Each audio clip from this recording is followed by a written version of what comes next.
오늘 하나님께서 우리에게 주시는 말씀은 구약성경 욥기 23장 10절에서 17절 말씀입니다. 욥기 10장이 욥기 23장 10절에서 17절 말씀입니다. 여러분이 가진 성경 구약성경 783면 되겠습니다. 이게 영상으로도 띄어져 있으니까 우리 같이 이 말씀을 읽으면서 하나님께서 욥을 통해서 우리에게 주시는 말씀을 함께 들을 수 있기 바랍니다. 같이 읽겠습니다. 그러나 내가 가는 길을 그가 아시나니 그가 나를 단련하신 후에는 내가 순금같이 되어 나오리라. 내 발이 그의 걸음을 바로 따랐으며 내가 그의 길을 지켜 치우치지 아니하였고 내가 그의 입술의 명령을 어기지 아니하고 정한 음식보다 그의 입의 말씀을 귀히 여겼도다. 그는 뜻이 일정하시니 누가 능히 돌이키랴. 그의 마음에 하고자 하시는 것이면 그것을 행하시나니 그런즉 내게 작정하신 것을 이루실 것이라. 이런 일이 그에게 많이 있느니라. 그러므로 내가 그의 앞에서 떨며 지각을 얻어 그를 두려워하리라. 하나님이 나의 마음을 약하게 하시며 전능자가 나를 두렵게 하셨나니 이는 내가 두려워하는 것이 어둠 때문이나 흑암이 내 얼굴을 가렸기 때문이 아니로다. 아멘. 잠깐 기도하겠습니다. 사랑의 하나님, 오늘도 세상 많은 말들을 듣지만 그 말을 듣고 마음의 기쁨과 또 행복하다 하는 것들을 느끼는 사람들이 얼마나 있겠습니까? 우리에게 하나님의 지혜로움을 또 하나님의 능력을 얻을 수 있는 하나님의 말씀에 귀를 기울이고 이 말씀을 들을 때 하나님의 음성으로 들리게 하여 주옵소서. 믿음으로 하나님의 말씀이 활력을 얻고 그리스도의 사랑의 법을 이루도록 인도해 주옵소서. 그리스도의 사랑을 통해서 함께하는 많은 사람들에게도 사랑의 공동체, 사랑의 사람들로 채워질 수 있도록 인도해 주옵소서. 예수님의 이름으로 기도드립니다. 아멘. 우리 옆에 계신 분이 서로 인사 나눕시다. 하나님 당신을 사랑하십니다.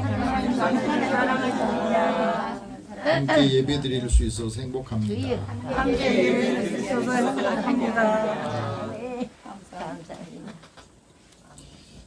한국 사람들이 현재의 삶을 살면서 난 참 행복해요, 즐거워요, 매일이 사는 날이 즐겁습니다, 이렇게 말한 사람이 얼마나 있습니까? 예수 믿는 사람들도 나 예수 믿고 정말 행복해요, 예수 믿고 나는 정말로 축복을 받았어요, 이런 말을 많이 안 해요. 그러다 보니까 사람들이 지금 내가 누리고 살면서도 정말 좋은 것을 좋은 줄 모르고 정말로 내 삶이 이렇게 나아졌다 하는 것들을 통해서 사람들에게 전하지 못한 부분이 있습니다. 독일 출신의 프리랜서 저널리스트인 안톤 숄츠라고 하는 기자가 우리나라에 1994년도에 한국에 와서 한국이 너무 좋더래요. 한국의 매력에 빠져서 20년 이상을 살고 있는데 거주를 하려다 보니까 그래도 땅값이 좀 싼 곳으로 가다 보니까 광주광역시에 땅이 있어서 어렸을 때 정원이 있는 곳에 살았답니다. 그래서 한국에 살면서도 땅을 사고 집을 짓고 거기에 텃밭을 가꾸면서 봄이 되면 여러 가지 씨앗을 심고 그 씨앗이 자라서 또 먹기도 하고 그런 것들을 아이들한테 보여주면서 행복이라는 게 뭔가 하는 것을 알려주고 싶었답니다. 그러면서 이제 20년 넘게 한국을 살다 보니까 한국의 여러 가지들을 이제 경험하게 되고 한국 사람도 제도도 이런 것들 경험하게 되면서 한국의 온갖 면모를 다 목격하고 그가 느낀 것을 이제 글로 썼습니다. 책 제목이 한국인들의 이상한 행복이라고 하는 책을 썼어요. 한국 사람이 행복한 것 같은데 그 행복이 좀 이상하다. 그것을 느낀 겁니다. 외국인의 눈에 비친 한국 사람, 한국 사회의 모습을 어떤 것을 써놨느냐. 한국이 세계적으로 위상이 굉장히 높아지는 건 사실이에요. 갈수록 지난주에도 한강이라고 하는 작가가 처음으로 노벨 문학상을 받아서 국민들이 깜짝 놀라고 다 즐거워하고 우리에게도 글 쓰는 사람에게는 특별히 기회가 오는구나 하는 것들을 느낄 수가 있었던 겁니다. 자긍심을 갖게 해준 사건으로 많은 사람들이 즐거워 행복한 한 주간을 보냈던 것 같아요. 그런데 한국에 많은 사람들이 관심을 갖고 있는데 오고 싶어하는 사람 많이 있는데 정말로 관심 갖고 싶은 사람 한국에 와서 한번 배워봐라, 깊이 배워봐라 그러면서 실제적으로 한국에 와서 사람들에게 보니까 한국 사람들의 미소 속에는 그 균열과 얼룩진 것이 있더라는 거예요. 우리는 우리 얼굴 모르잖아요. 외국인들이 한국 사람들을 보면서 한국 사람들의 미소 속에는 뭔가 그냥 단단하고 하나된 게 아니라 균열된 거, 또 그 속에 얼룩진 그런 것들이 표현이 되어 있더라는 겁니다. 웃음 속에도 얼룩이 져 있고 또 마음 속에는 서로 간에 다 각각 생각하고 말하는 것들이 다 다른 부분을 느낄 수 있었다는 거예요. 그러면서 세계 146개국 중에 행복지수가 한국은 몇이냐? 62위라는 거예요. 경제성장은 지금 10위권 안에 들어와 있는데 한국 사람들의 행복지수가 62등이에요. 이게 상당히 뒤로 밀려 있죠. 왜 그럴까? 어떻게 해야 행복할 수 있고 어떻게 해야 한국 사람들이 정말로 마음의 즐거움과 또 함께하는 사람과 이것을 누리며 살 수 있을까? 사회 제도를 어떻게 바꿔보면 될까? 또 개인의 마음은 어떻게 가져야 될까? 이 두 가지다. 한국 사람들이 불행하다고 어떤 사람은 헬조선이라고 말한 것도 다른 사람들이 보면 너무너무 좋고 또 자유롭고 24시간 계속해서 돌아다녀도 안전한 이런 사회에 오고 싶어하는 나라가 됐는데 정작 한국에 사는 사람들은 그걸 못 느끼는 이유가 뭐냐 하는 거예요. 그러면서 20년 전과 지금을 비교해 본다면 20년 전에 살았던 것은 좀 더 불편한 점이 있었지만 지금보다는 더 행복한 시기가 아니었나 그런 것들을 느낄 수가 있었답니다.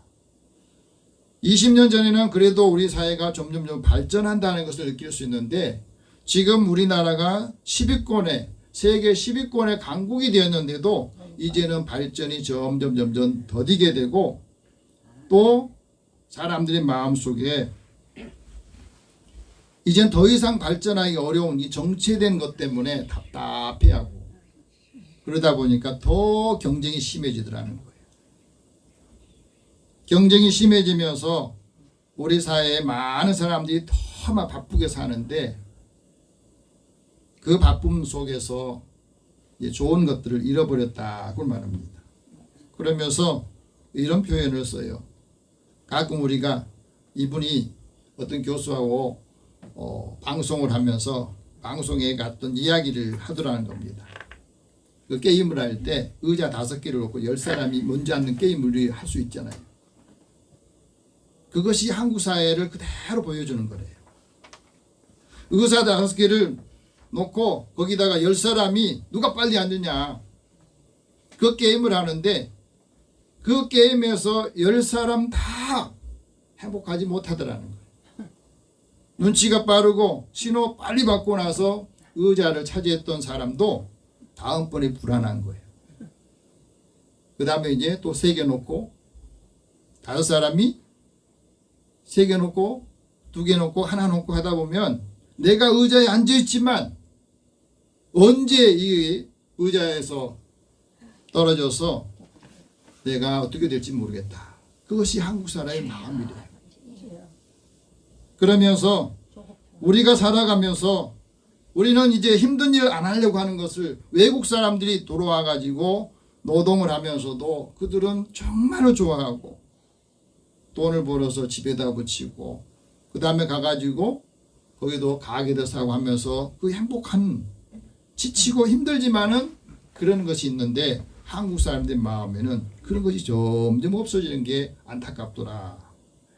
우리가 살아가면서 배고플 때 먹고 또 피곤할 때는 쉴 수 있고 배가 고프면 우리가 필요한 것들을 마음대로 골라서 먹고 아프면 병원에 갈 수 있는 그러면 행복하지 않겠나. 근데 더 이상 바라는 것은 욕심이라고 생각한다. 한국의 교육제도를 독일과 비교해 보면서 자기 어머니가 교육 공무로 있는데 한국 드라마를 봤대요.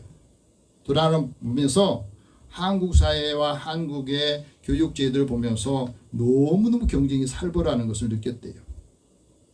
독일 사람들은 이제 공부를 하고 시험 보는 것은 더 잘 배우기 위해서 시험을 본답니다. 한국 사람들은 시험을 보기 위해서 배우는 것 같더라. 그래서 1년에 한 번 딱 수능 시험 보는 거 그것 때문에 이제 당락이 결정되잖아요. 3년 동안 4년 동안 공부했던 것이 한 번의 시험으로 해서 당락이 결정되고 그것 때문에 오히려 이제 자신의 미래가 결정되는 그런 일이기 때문에 얼마나 학생들이 공부하면서도 불안해하고 초조하고 또 부모들은 그걸 보면서 얼마나 힘들어하는가 하는 것들을 느끼게 된다는 거예요. 요즘 한국인들의 생각도 사고도 많이 바뀐 것 같다. 이전에는 우리라고 하는 이것을 강조했는데 지금은 나를 더 생각하고 돈에 더 집착하는 한국인의 모습을 볼 수 있었다. 외국인의 시각에서 본 그 시각을 우리에게 말해주고 있는 거예요. 여러분, 우리나라가 좋은 나라가 되게 하려면 어떻게 해야 됩니까? 모든 국민들이 믿을 수 있는 윤리적인 가치, 영적인 가치를 같이 공유를 해야 돼. 우리 사회가 더 좋은 사회를 만들려면은 구성원들이 의식적으로 하나님의 공의를 따라야 됩니다. 공의가 이 세상을 바르게 질서를 잡게 해주고 공의가 물같이 정의를 하수같이 흐르라. 지금 이게 문제가 돼가지고 나라가 굉장히 시끄럽고 어려워집니다. 하나님께서는 공의를 행하고 구원을 베푸시고 하나님께서는 정의를 행하는 사람 또 하나님의 의의를 따라 사는 사람에게 복을 주신다고 말씀하셨습니다. 하나님이 선택한 사람들이 하나님의 공의를 행하고 하나님께서 선한 것이 무엇인지를 우리에게 알려주시고 가르쳐 주셨어요. 공의를 행하면 인자를 사랑하는 것이고 겸손히 하나님과 함께하는 것을 하나님이 원하시는 겁니다. 그래서 하나님을 찾는 사람에게 또 하나님께서 은혜를 주시고 공의를 통해서 이 사회가 질서를 유지하기를 원하신 겁니다. 그래서 하나님을 찾고 하나님의 공의와 겸손을 구하라고 하나님께서 여러 선지자들을 통해서 말씀하셨습니다. 지금 중요한 것은 내가 지금 어디로 가고 있느냐, 내가 지금 어디로 향하고 있느냐, 어디쯤 와 있느냐 하는 거예요. 인생을 쭉 살면서 내가 지금 어느 방향으로 가고 어디로 가고 있느냐, 무엇을 위해 살고 있느냐 하는 것을 항상 생각을 하고 살아야 된다는 거예요. 지난주에 이어서 오늘 욥기서를 통해서 하나님 우리에게 말씀합니다. 순금 같은 사람이 되라. 한번 따라해봅시다. 순금 같은 사람이 되라. 순금 같은 믿음의 사람이 되라. 하나님께서 왜 우리에게 순금 같은 사람 또 순금 같은 믿음의 사람이 되라고 했느냐. 순금 같은 사람이 복이 있기 때문에 예수님께서 팔복을 이야기하시면서 이렇게 말합니다. 마음이 청결한 사람이 복이 있다. 그들이 하나님을 볼 것이다. 우리가 하나님을 볼 수 있는, 하나님을 느낄 수 있는 것은 우리 마음이 청결해져야 되고 순금같이 해야 된다. 그렇게 말씀하세요. 여러분, 순수한 금을 뽑아낼 때에는 그 불순물을 다 제거를 해야 돼요. 그래서 우리의 마음도 이 마음의 순수함을 다시 정리를 해야 하나님을 볼 수 있고 하나님의 말씀을 듣고 음성을 들을 수 있다 하는 것을 말합니다. 잠언 기자가 은을 재련할 때는 도가니로 하고 금을 재련할 때는 풀물을 통해서 연단한다. 사람의 마음은 하나님이 연단하신다, 단련하신다 하는 말씀을 하셨거든요.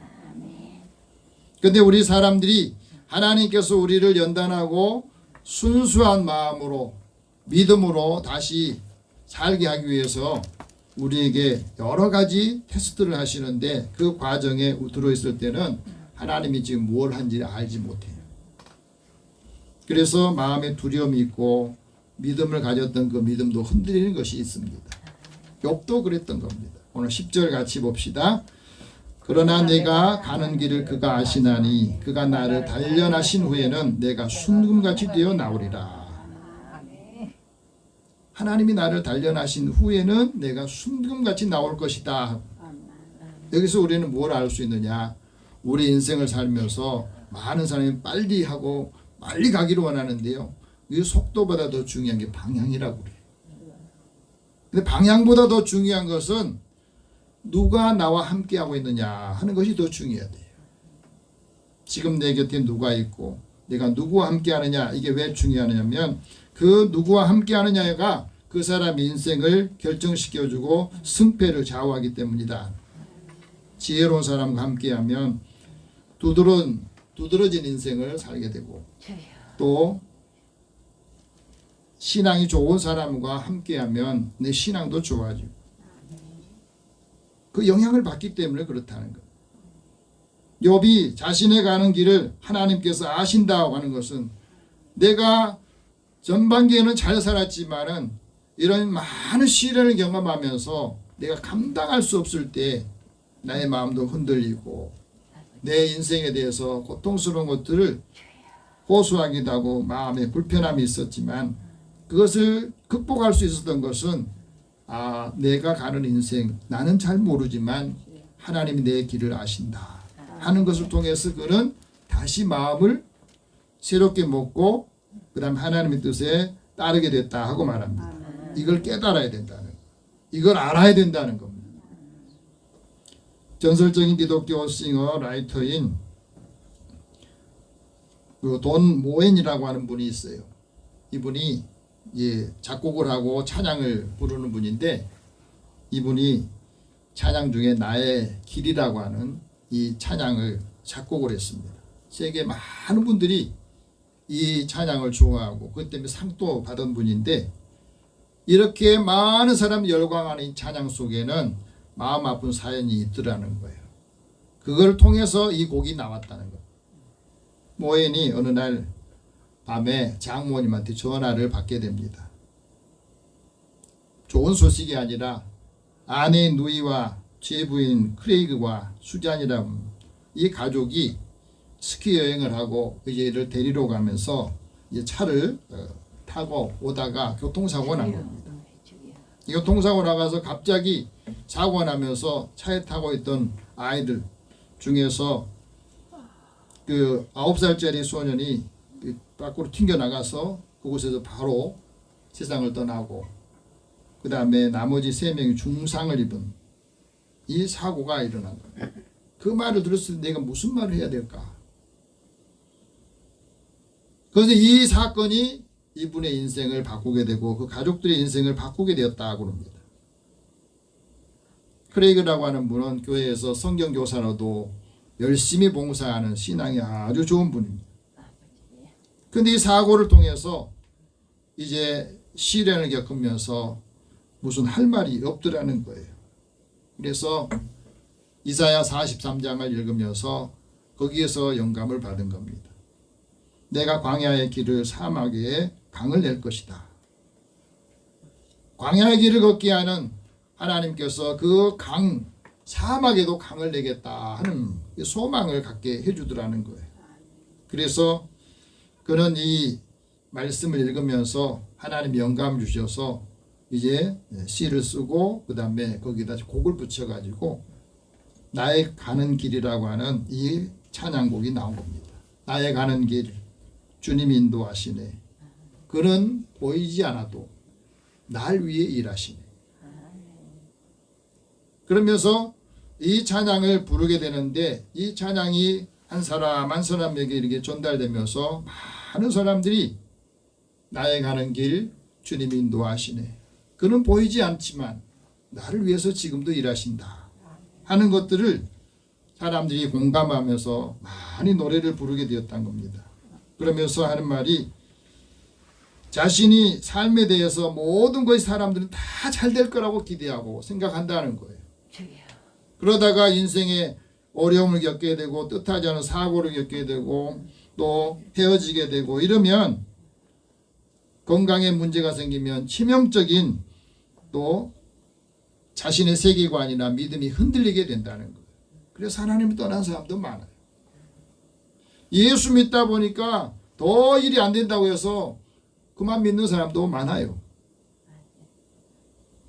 절망 속에서 하지만 하나님이 함께하고 계신다. 내가 고통 가운데 있어도 하나님이 떠난 게 아니라 나를 지켜보고 계신다.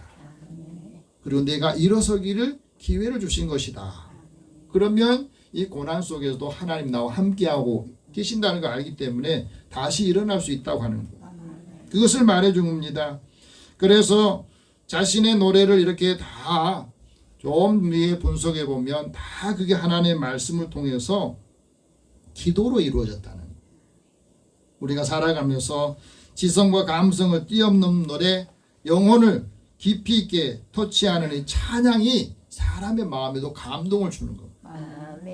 여러분 우리 찬송 부를 때도 이 찬송이 400년 전에 350년 전에 이 불렀던 찬송을 지금 우리가 부르면서도 감동이 되는 것은 자기의 신앙의 고백이 있고 자신의 기도였기 때문에 그렇다는 거예요. 오늘 우리도 살아가면서 하나님께서 우리에게 은혜를 주신 것은 이 고난을 통해서도 하나님이 새 일을 행하시기 위해서 광야의 길을 내신다고 하는 것을 우리에게 말씀해 주고 하나님이 나의 가는 길에 동행하시고 광야의 인생길을 걷게 하신 것도 하나님께서 나를 계속해서 믿음의 수준이 올라가도록 늘 테스트 하신다.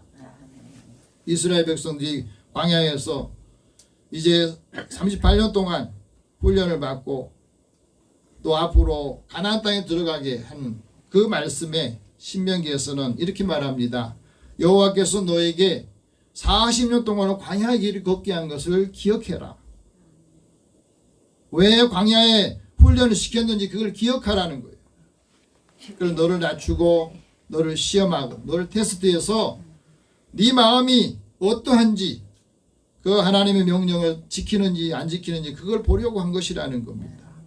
우리 삶에 있어서도 어려움에 처할 때에 이 말씀을 기억하면 하나님께서 이 과정을 끝난 다음에는 나에게 더 나은 사람, 더 성숙한 믿음으로 사람들에게 은혜를 주고 사람들에게 위로할 수 있는 것으로 나를 바꾸시기 위해서 한 것이다. 그런 사람들은 이길 수가 있어요.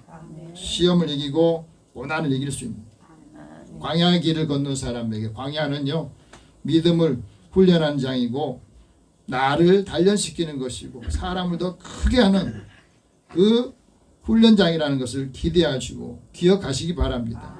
내 믿음을 하나님의 믿음으로 바꾸는 거예요. 내가 가지고 있는 믿음의 불순물을 다 빼고 순수한 믿음과 하나님이 온전히 따르는 그 믿음으로 바꾸기 위한 것이다. 그러나 마음에 불순물이 끼어 있으면 어떻게 됩니까? 사람이 육체의 욕심이 더 커집니다.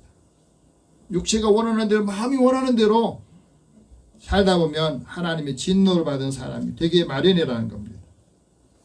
욥이 고난을 통해서 이제 자신의 믿음의 전체 부분의 순수함을 이제 다시 회복한 다음에 그가 하나님 앞에 고백하는 겁니다. 나의 길을 하나님이 아신다. 내가 가는 길을 하나님이 아신다는 것. 여러분, 하나님께서 나의 길은 하나님이 아신다는 것을 믿으면서 그는 다시 이 고난 속에서도 원망하는 마음, 조급한 마음들을 이제 다 정리를 합니다. 사실 우리가 시험을 받을 때나 어려움에 처할 때는 마음이 조급해져요. 사람도 원망하고 부모도 원망하고 하나님도 원망하고 그런 일이 생깁니다.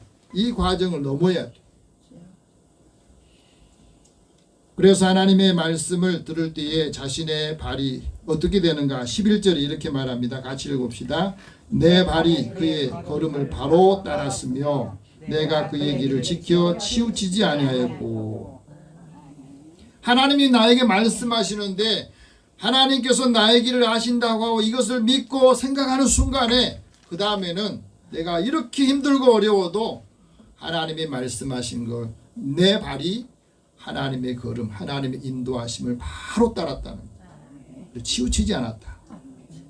그래서 불평하고 원망하는 마음이 다 사라지고 이 과정을 통해서 하나님 무엇을 하실까 기대를 하면서 그런 고난을 시련을 이겼다 하는 것을 우리에게 말합니다.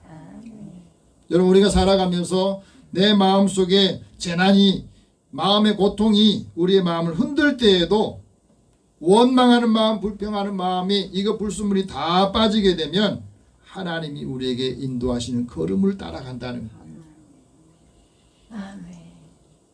웨인 다이어라고 하는 세계적인 심리학자가 이런 말합니다. 불안한 이 시대를 위해서 살아가는 삶의 해법은 어떤 삶에 치우치지 않고 늘 조화를 따라가 사는데 우리 삶의 마음의 무거움이라는 것은 가벼움에 뿌리고 고요함이라는 것은 조급함의 주인이다. 이것을 회복해야 된다고 하는 말이에요. 이것을 깨달은 사람은 모든 행동에 침착하고 집중을 한다는 거예요. 여러분, 화려한 생활 속에서도 흔들리지 않고 동의하지 않는다는 거예요. 화려한 삶에는 유혹이 많잖아요. 그 유혹에 빠지지 않는 그런 삶을 산다 하고 말합니다. 우리의 생각에서 여러분 자유로운 생각이 사라지면 사람이 예의가 다시 생기고 예의가 사라지면 합리적인 사고를 한대요. 우리의 삶에서 어려움이 뭐냐면 감정을 못 이기니까 이성이 작동을 못해서 구별을 못해요. 기분 나쁘고 속상하면요 아무리 좋은 것이 있어도 그거를 생각을 못해요. 이 이성이나 지성이 감성을 이겨야 바르게 생각하거든요. 아, 그건 그거고 이건 이거야. 이게 되는데 그거 하나 하면 이 다음에 것은 아무것도 이제 생각이 안 나. 인간의 힘으로 감당할 수 없는 재난을 겪었던 욥이 왜 하나님의 뜻을 따랐다고 했느냐? 첫 번째는 하나님의 뜻이 일정하다는 것을 믿었다는 거예요. 하나님의 마음을 정하시고 하나님은 그것을 꼭 행하신다는 거예요. 그걸 알았다는 겁니다. 13절 같이 봅시다. 그의 뜻이 일정하시니 누가 능히 돌이키랴. 그의 마음에 하고자 하시는 것이면 그것을 행하시니. 하나님께서 계획하고 작정하신 것은 하나님 반드시 행하시는데 하나님의 뜻은 일정하다는 거예요. 우리 마음은 늘 변하지만 하나님은 일정하시다 하는 말은 그 뜻이 정확하고 또 그 뜻을 계속해서 이루시기까지는 똑같은 마음으로 하신다는 겁니다. 하나님의 뜻이 뭐예요? 하나님의 뜻은 사랑이고 고난을 통해서 이 사람을 더 하나님의 선한 일들을 감당하게 하시는 겁니다. 거룩함을 이루게 하신다 하는 말입니다. 그래서 하나님의 영혼을 구하기 위해서 영혼의 은혜를 더해 주신다고. 하나님의 뜻은 우리가 늘 기쁘게 살고 행복하게 살고 항상 기도하며 살기를 원하신 거예요. 이게 하나님의 뜻이에요. 범사에 감사하며 살기를 원하신 게 하나님의 뜻입니다. 고난도 시련도 모든 게 합력하여 선을 이루기 위한 게 하나님의 뜻이라는 겁니다. 그래서 이 뜻 안에서 우리에게 좋은 길로 나아갈 수 있도록 인도해 주시는 겁니다.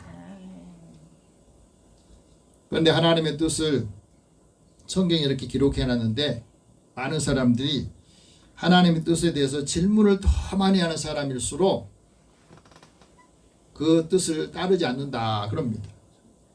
브라더 앤드루는 그런 말합니다. 우리가 살아가면서 하나님 앞에 하나님 뜻에 두 가지 질문을 한대요. 하나는 하나님의 뜻을 어떻게 알 수 있느냐, 또 하나는 하나님의 뜻에서 기도하는데 그걸 어떻게 확실하게 알 수 있느냐. 이것만 생각한 사람들은, 하나님의 뜻을 모른다고 하는 사람일수록 아무것도 하지 않고 하나님의 뜻 주변만 맴돌면서 영적인 치 않다는 거예요. 주여 아버지. 하나님의 성품과 하나님의 원리들이 동일하고 순금 같아서 그 말씀을 따라서 뜻을 따라 순종하면, 그 인생을 걸어가면 하나님이 우리 인도하시는 곳으로 이끌어 주신다는 거예요. 또 하나님께서 말씀하신 그 입의 말을 욥은 귀하게 여기기 때문에 고난을 이길 수 있었다. 12절 같이 봅시다. 내가 그의 입술의 명령을 어기지 아니하고 정한 음식보다 그의 입술의 말씀을 귀히 여겼도다. 아멘. 하나님의 말씀을 귀하게 여기니까 그 말씀을 순종하고 그 말씀을 따랐다는 겁니다. 토마스 왓슨이라고 하는 영국 신학자는 이런 말합니다. 우리가 하나님의 말씀을 듣고 그 명령을 지키는 것은 의무라기보다 이건 특권이다. 아멘. 하나님이 우리에게 복을 주시기 위한 특권이고 우리에게 유익하게 하기 위해서 이것을 명령하신다는 거예요. 아멘.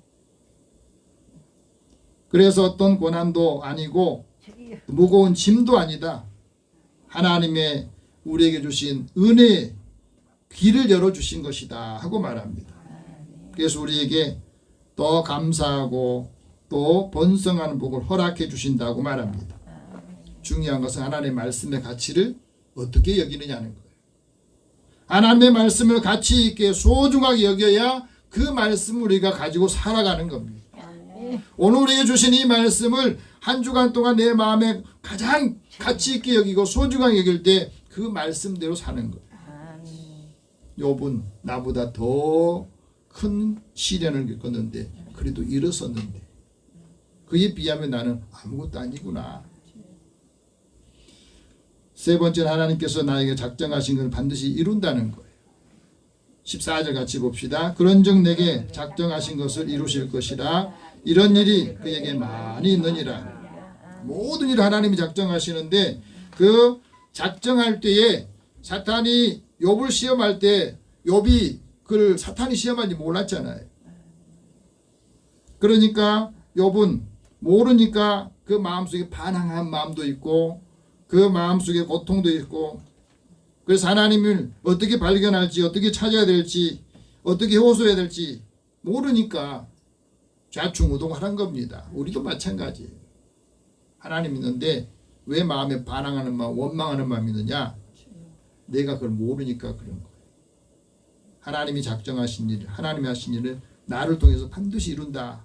이 과정을 우리가 믿어야 그 말씀을 통해서 힘을 얻을 수 있다 하고 말합니다. 칼 힐티라는 분은 이런 말합니다. 우리가 살아가면서요, 견딜 수 없는 고통이 오면 밤에 잠을 못 잔다.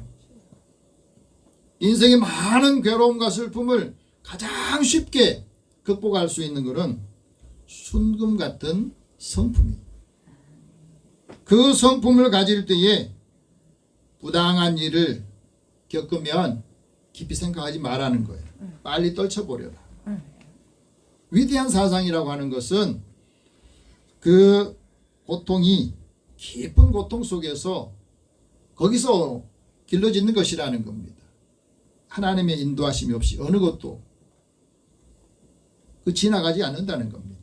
그것을 믿어야만이 감당할 수 있다 하고 말합니다. 여러분, 순금 같은 신앙인은 하나님이 작정하신 것을 이루신다는 것을 믿는 거예요.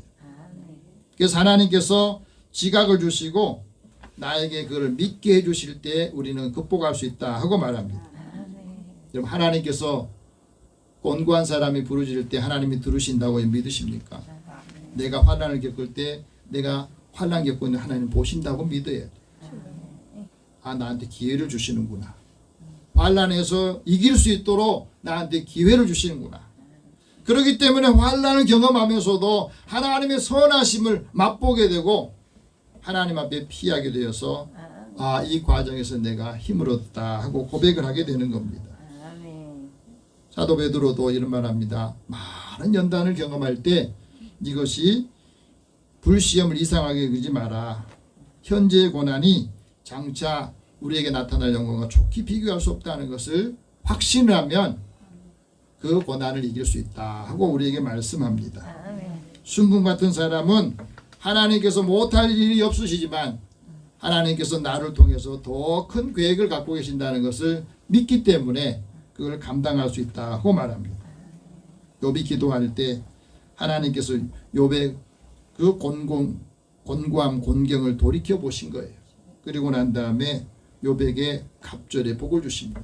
아멘. 훈련이 되어서 그 사람이 받을 만한 것이 되니까 주여. 이전보다 더 갑절의 복을 주신 것처럼 오늘 우리 삶에도 이 고난이나 시련이 우리로 하여금 더 단련하고 또 정금같은 신앙인으로 하나님의 큰 은혜를 감당할 수 있는 믿음의 사람 되시기를 축복합니다. 기도하겠습니다. 살아계신 하나님, 오늘도 우리를 향하신 하나님의 뜻이 무엇인지를 알게 하여 주시고 이 말씀을 믿을 때에 우리의 발걸음이 주님을 따르고 고난과 시련, 고통을 이기고 다시 하나님의 영광을 위해서 사는 믿음의 자녀 되게 하여 주옵소서. 예수님의 이름으로 기도드립니다. 아멘.